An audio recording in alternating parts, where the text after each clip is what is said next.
ছোঁয়ার জন্য আমরা আনুষ্ঠানিকভাবে এখন আমাদের সুবর্ণ যুব মানবতা আপনারা স্লোগান করবেন। আরেকবার নেতা আছে, আরেকবার বাংলাদেশের গণতন্ত্র পুনরুদ্ধারের নেতা আছে। উপস্থিত হবেন। এবারে সংক্ষিপ্ত বক্তব্য রাখার জন্য অনুরোধ করছি জমিয়ে উলামায়ে ইসলামিয়া বাংলাদেশের সিনিয়র সহসভাপতি মৌলানা আব্দুর রব ইউসুফী, জনাব আব্দুর রব ইউসুফী।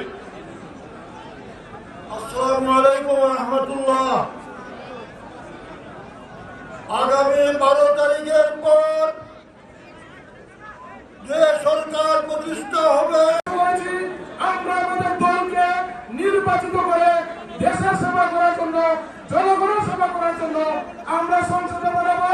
আমাদের দায়িত্ব হচ্ছে আগামীকাল থেকে আমরা নিজ নিজ যে কেন্দ্র আছে এই কেন্দ্রতে আমরা ধানের শীষকে জিতিয়ে আনবো। আমাদের 4 জন প্রার্থীকে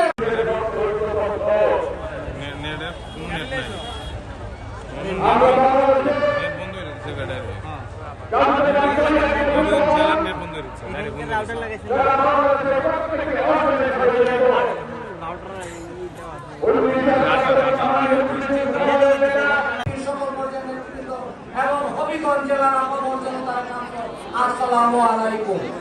আমি বক্তব্য দেব না, এই সভায় বক্তব্য দেওয়ার পৃষ্ঠতা আমি ভারত।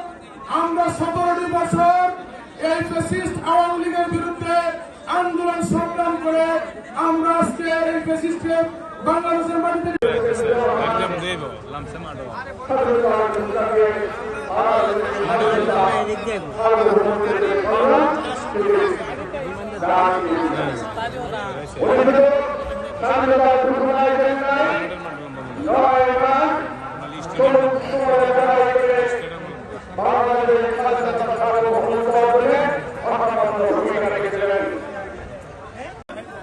বাংলাদেশ জাতীয়তাবাদী দল হবিগঞ্জ জেলা শাখা কর্তৃক আয়োজিত আমাদের প্রিয় নেতা দেশরত্ন বাংলাদেশ জাতীয়তাবাদী দলের চেয়ারম্যানের আজকে এই 4 জন আমাদের ধানের শীষের প্রার্থীকে পরিচয় করিয়ে দেওয়ার জন্য আজকে এই জনসমাবেশে আজকে উপস্থিত আছেন 4 জন প্রার্থী।